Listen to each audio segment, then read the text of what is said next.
Hello. കല്യാണത്തിലേക്ക് വന്നതെന്ന് പറയാമോ? എന്ന് വെച്ചാൽ സ്റ്റാറായിട്ട് ഇരിക്കുന്ന സമയത്ത് തന്നെയായിരുന്നു.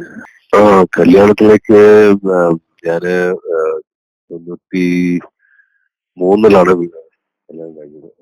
പക്ഷെ അതിന്റെ തുടക്കത്തില്, ആ വർഷം തുടക്കത്തില് എന്റെ സിസ്റ്റർ കല്യാണം കഴിച്ചു പോയി. അപ്പം പിന്നെ എന്റെ പാരന്റ്സ് ഒറ്റപ്പെട്ടതെന്ന് ഫീലിങ്ങും, പിന്നെ പെട്ടെന്ന് എന്നെ കൊണ്ട് കല്യാണം കഴിപ്പിക്കണം എന്നുള്ളൊരു നിർബന്ധം. അപ്പൊ ഞാൻ അയ്യോ പറ്റില്ല എന്നും പറഞ്ഞ് ഒഴിഞ്ഞു മാറി ഇരിക്കുകയായിരുന്നു. അപ്പൊ എന്റെ ഫ്രണ്ട്സിന്റെ അടുത്തൊക്കെ എന്റെ പാരന്റ്സ് പറയുകയായിരുന്നു, ഇങ്ങനെ പെണ്ണുങ്ങളുണ്ടെങ്കിൽ, കുട്ടികൾ ആരെങ്കിലും ഉണ്ടെങ്കിലൊക്കെ. അങ്ങനെ ഒരു ടൈമില് ഞാനൊരു കല്യാണ ഫംഗ്ഷൻ മദ്രാസിലെ ഒരു വുഡ്ലൻഡ്സ് ഹോട്ടലിൽ വെച്ചൊരു റിസപ്ഷനില് 3 തലയില് തട്ടിട്ട് പെൺകുട്ടികൾ ഇങ്ങനെ നടക്കുന്നത് ഞാൻ കണ്ടു, കുറച്ച് ദൂരത്തില്. വളരെ എനിക്ക് കണ്ടറിയായിരുന്നു മുസ്ലിം പെൺകുട്ടികളായിരുന്നു തലയിൽ തട്ടിട്ട് നടക്കുന്നത്. ഇത് സാധാരണ തലയിൽ തട്ടിടുന്നതൊക്കെ ഞാൻ എന്റെ നാട്ടിൻപുറത്തെ കാണാറുണ്ട്, നിലമ്പൂരില്. അപ്പോ അതിന്റെ ഒരു ഭംഗി സിറ്റിയിൽ കാണുമ്പോൾ ഭയങ്കര ഒരു സുഖമായിരിക്കും, വളരെ ഒരു സന്തോഷം തോന്നി. പെട്ടെന്നായി ഇവിടെയൊക്കെ തട്ടിട്ട് നടക്കുന്നുണ്ടല്ലോ എന്ന്. അപ്പൊ ഞാൻ പറഞ്ഞ കെട്ടുകയാണെങ്കിൽ അപ്പൊ ഞാൻ എന്റെ ഭാര്യനെ മെഹർനിസ എന്ന പേര് മെഹർന്ന് വിളിച്ചു, മെഹർ. അപ്പൊ കെട്ടണം, അതുപോലെ പെണ്ണെ കെട്ടണമെന്ന് ഞാൻ എന്റെ വെറുതെ തമാശ എന്റെ ഫ്രണ്ടിനടുത്ത് പറഞ്ഞ. ഞാൻ വളരെ ഡിസ്റ്റൻസിലാണ്, പിന്നെ കണ്ടറിയാം അവരൊന്നും മലയാളീസ് അല്ല, ചുമ്മാതെ പറഞ്ഞു പോയതേ ഉള്ളൂ.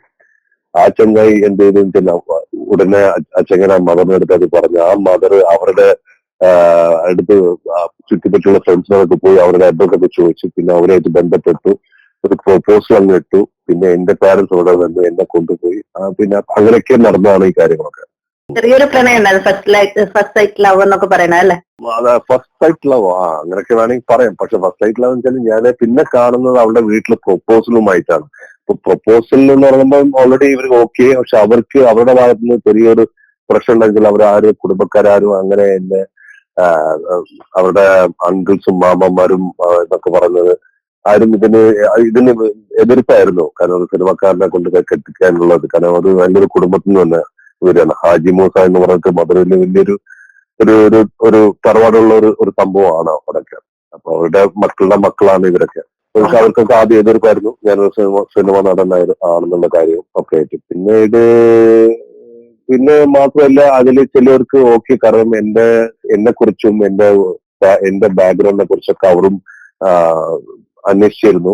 പിന്നെ ഞാൻ ചെയ്ത സിനിമകളും എനിക്കൊരു നല്ലൊരു എനിക്കങ്ങനെ മോശമില്ലാത്ത രീതിയിൽ പറ്റിയായിരുന്നു എന്നെ പറ്റിയിട്ടുള്ള സംഭവങ്ങളൊക്കെ.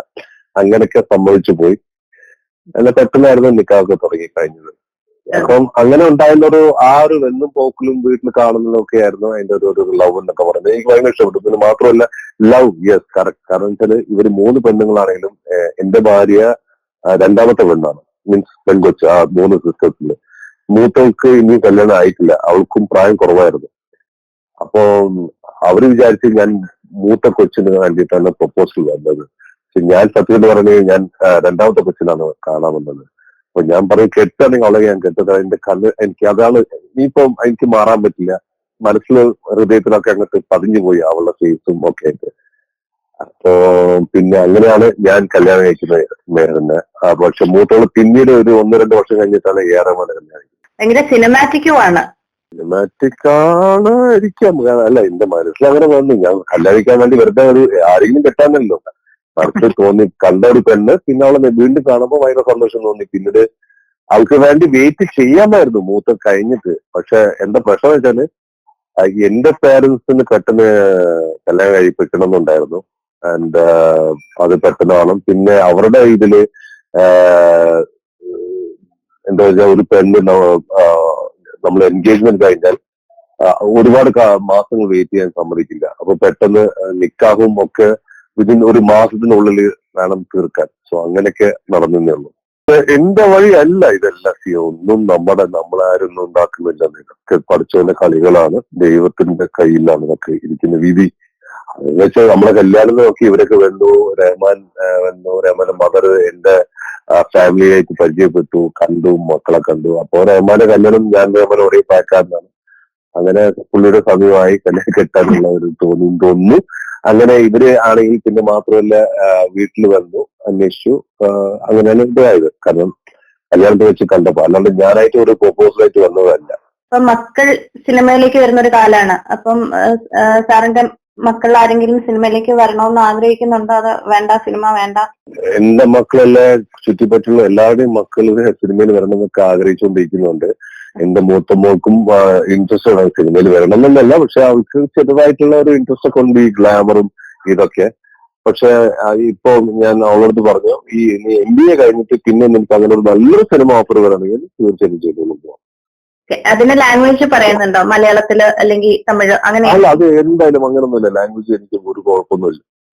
അതിപ്പം എവിടെ നിന്നും നല്ലൊരു അവൾക്ക് ഒരു വേഷം ചെയ്യാൻ പറ്റുന്ന ഒരു വേഷമാണെങ്കിൽ അവൾ അത് ചെയ്യും. കാരണം ഇപ്പോഴും അവൾക്ക് ഓഫേഴ്സ് ഒരുപാട് വന്നിട്ടുണ്ട്, മോഡലിംഗ് ഓഫേഴ്സ് വന്നിട്ടുണ്ട് മൂത്തവൾക്ക്. പക്ഷെ ഞാനിപ്പോ അതിലേക്കൊന്നും അവളെ വിട്ടു കഴിഞ്ഞാൽ അതിന് ശ്രദ്ധ അതിൽ പോകും, പിന്നെ പഠിത്തം പോകും. പിന്നെ എന്റെ കുടുംബത്തിൽ ആരെങ്കിലും ഒരാൾ പഠിക്കട്ടെ.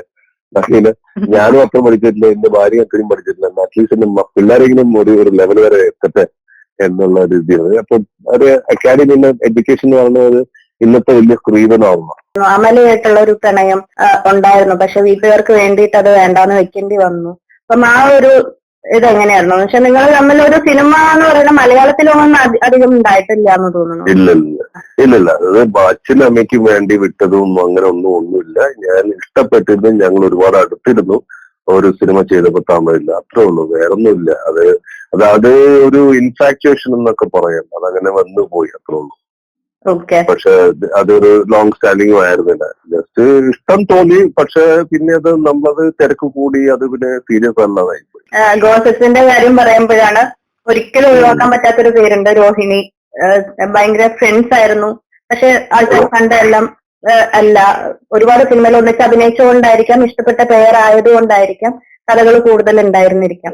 അല്ല, അത് രോഹിണിയുണ്ട്, ശോഭനയുണ്ട്. എനിക്ക് രണ്ടുപേരും എന്നെ ഈക്വലി ആയിട്ട് ചെയ്തിരുന്നു. പക്ഷെ അതെന്താ വരാൻ കാരണം എന്ന് വെച്ചാല്, അന്ന് ഞാൻ എന്റെ ലൈഫ് സ്റ്റൈൽ എന്ന് പറയുന്നത് അഫ്കോഴ്സ് ഞാൻ പഠിച്ചും വളർന്നൊക്കെ ഊട്ടിയിലും ഒക്കെ ആയിരുന്നു. അതുകൊണ്ട് ഞാൻ കുറച്ചുകൂടി ഒരു ഔട്ട് സ്പോക്കൻ കിഡും ലൈഫ് എൻജോയ് ചെയ്യുന്ന ഒരു ഏജുമായിരുന്നു. 18-19 എന്നൊക്കെ പറയുമ്പോൾ ആരും അതായത് ഒരു ആണും പെണ്ണായിട്ട് സംസാരിക്കുന്നൊന്നും ഒരു തെറ്റായിട്ട് കാണാത്തത്. കാരണം നമ്മുടെ ഫ്രണ്ട്സിലൊക്കെ നമ്മള് സ്കൂളിൽ പഠിക്കുന്ന ഗേൾസ് ഫ്രണ്ട്സ് ഒക്കെ ആയിട്ട് നമ്മൾ പുറത്തു പോയി സംസാരിക്കുകയൊക്കെ ചെയ്യും. പക്ഷെ കേരളത്തിൽ അന്ന് ഒരു പെണ്ണായിട്ട് സംസാരിക്കുമ്പോൾ ഭയങ്കരമായിട്ട് എടുത്തു പറയുകയും ആൾക്കാർ നോക്കിയും ഇരിക്കുകയും നമ്മളൊരു ഐസ്ക്രീം കഴിക്കാൻ പോയതൊക്കെ ഉണ്ടാവും. ഒരു കാലഘട്ടമായിരുന്നു 80-ന്റെ തുടക്കമൊക്കെ.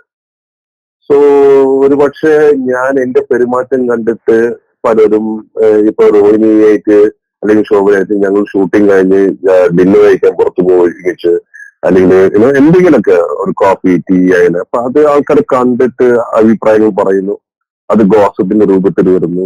അങ്ങനെയൊക്കെയാണ് എന്റെ സംഭവം. അപ്പൊ അതൊക്കെ അങ്ങനെ തുടക്കം. തീരെ ഇല്ലെന്നില്ല, നമ്മൾ we were just all friends, അല്ലെ, മൂവിങ് ടുഗെദർ ഒക്കെ. ഒരു എറ എന്ന് പറയുന്ന സമയത്ത് ആണുങ്ങൾ തനി പെണ്ണുങ്ങൾ തനി അങ്ങനെ ആയിരുന്നല്ലോ. ആരും ഓപ്പണായിട്ട് സംസാരിക്കില്ല പബ്ലിക് സ്ഥലത്തൊന്നും. അന്ന് ഞാൻ ഓപ്പണായിട്ട് ഒരുപാട് കാര്യങ്ങൾ ചെയ്തു, അതുകൊണ്ടാണ് എനിക്ക് അങ്ങനെ കുറെ ഗോസിപ്പ് വന്നു.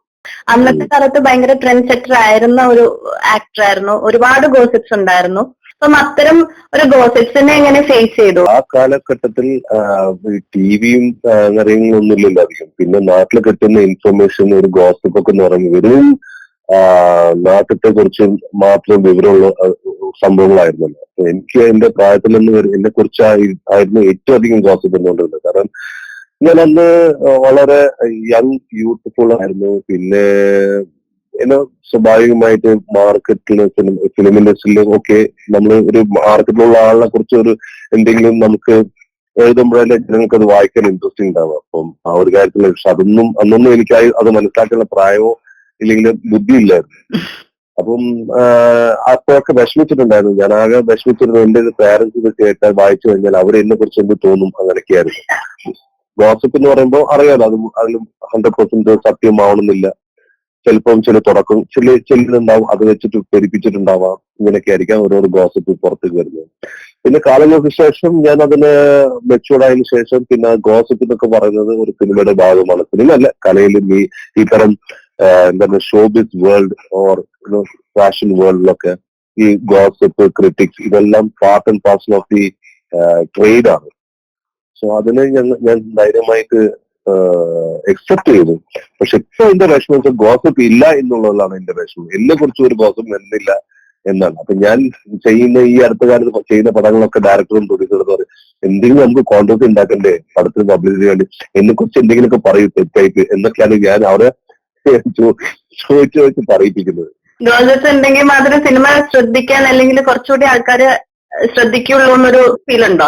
ഇല്ല, അങ്ങനെയല്ല. എന്ന് വെച്ചാല് ഇതെല്ലാം ഒരു ഗോസിപ്പ് എന്തൊക്കെയാണെങ്കിലും നമുക്കിപ്പോ ഒരാളെ കുറിച്ച് വായിക്കുമ്പോൾ നമുക്ക് അറിയാവുന്ന ഒരാളെ കുറിച്ച് വായിക്കുന്ന ഇൻട്രസ്റ്റ്, അറിയാത്ത ഒരാളെ പറ്റി വായിച്ചിട്ടുള്ള കാര്യം അങ്ങനെ ആണല്ലോ. ഗോസിപ്പും ക്രിറ്റിക്കും എന്തെങ്കിലും ക്രിറ്റിക്കൽ ഒപ്പീനിയൻസ് വ്യൂസ് ഒക്കെ വരില്ല സിനിമയെ കുറിച്ച്. പിന്നെ കോൺട്രവേഴ്സീസോ അങ്ങനെയൊക്കെ വരുമ്പോഴൊക്കെ. അപ്പൊ ഇതിന്റെ ഒക്കെ അർത്ഥം എന്താ, ശ്രദ്ധിക്കപ്പെടാൻ വേണ്ടിയിട്ട് മാർക്കറ്റിംഗ് ടെക്നോളജി അത്രേ ഉള്ളൂ. സോ ഒരു പടത്തിന് ഒരു പ്രൊഡ്യൂസർ ഇൻവെസ്റ്റ് ചെയ്യുന്ന പൈസക്കും അത് വന്നത് ഇപ്പോഴത്തെ കാലത്ത് ജനങ്ങൾക്കൊക്കെ ഒരുപാടുണ്ട്. By the press of the button അവർക്ക് തിയേറ്റർ വേണമെങ്കിൽ വരാൻ, അല്ലെങ്കിൽ വീട്ടിൽ നിന്ന് തിയേറ്റർ വീട്ടിലേക്ക് കൊണ്ടുവരാൻ അത്തരം കാലഘട്ടവുമാണ് ഇതിപ്പോ. അപ്പം ഒരു നല്ല സിനിമയോ വരുമ്പോ നമുക്ക് അതിനൊരു അഡ്വർടൈസ്മെന്റോ ഈ പബ്ലിഷിംഗ് ഒക്കെ പറയുന്നത് എന്തിനു വേണ്ടിയാണ്? നമ്മളൊരു അവയർനെസ് ക്രിയേറ്റ് ചെയ്യണം. നല്ലൊരു അവയർനെസ് ക്രിയേറ്റ് ചെയ്താൽ മാത്രമേ നിങ്ങൾ അതിനെ കുറിച്ച് ആലോചിക്കുകയുള്ളൂ. അല്ലെങ്കിൽ നിങ്ങളെ പാട്ടിന് പോകും, ഇല്ലേ? വേണമല്ലോ അത്. സോ അത് ഗോസിപ്പിന്റെ ഫോമിൽ വന്നാലും കോൺട്രവേഴ്സിന്റെ ഫോമിൽ വന്നാലും ക്രിട്ടിക്കലി ആയിട്ട് വന്നാലും എന്ത് വന്നാലും അതൊരു പബ്ലിസിറ്റി ആയിട്ടാണ് ഞാൻ കാണുന്നത്. അപ്പൊ അത് സിനിമയെ രക്ഷപ്പെടുത്തും, 100% സിനിമയെ രക്ഷപ്പെടുത്തും. ഒരിക്കലും ഒരു സിനിമയെ താഴാത്തില്ല. കാരണം എല്ലാം ഒരു ഇതാണ്, ആൾക്കാർ ചർച്ച ചെയ്യും, ആൾക്കാർ അതിനെ കുറിച്ച് സംസാരിക്കും. അപ്പൊ ഇങ്ങനെയാണോ, ഈ പടത്തുനിന്നാണോ എന്നൊക്കെ പറഞ്ഞിട്ട് എന്തെങ്കിലും കൊണ്ടാൽ ഇന്നൊരു സിനിമ ഇറങ്ങിയിട്ടുണ്ടെന്നുള്ള ജനങ്ങളെ മനസ്സിലുണ്ടാവും. So it is always plus ആണ് എന്ന് പറയുന്നത്. പിന്നെ വേറെ ഒന്നുണ്ട്, ഒരു ലിമിറ്റ് ഉണ്ട് എല്ലാത്തിനും. നമ്മൾ ഒരാളെ കുറിച്ച് വേദനിപ്പിക്കാൻ വേണ്ടിയിട്ടുള്ള രീതിയിൽ അല്ലെങ്കിൽ ആ സിനിമ വേദനിപ്പിക്കുന്ന രീതിയിൽ എഴുതുമ്പോഴോ അല്ലെങ്കിൽ ചെയ്യുമ്പോഴാണ് അത് വിഷമമായിട്ട് കാണുന്നത്. അത് പിന്നെ ആ എഴുതുന്നവൻ അവൻ ഹൃദയമില്ലാത്തൊരു മനുഷ്യനായിട്ടാണ് ഞാൻ കാണുന്നത്. അവന് വീട്ടില് നല്ല വീട്ടിൽ നിന്ന് ജനിച്ചവനായിരിക്കില്ല, അതുപോലെ നല്ലൊരു അച്ഛനും അമ്മയും ആയിരിക്കില്ല. അങ്ങനെയൊക്കെ കരുതി മനസ്സിലങ്ങനെ കരുതി അവന് ശ്രദ്ധിക്കുക, അത്രേ ഉള്ളൂ.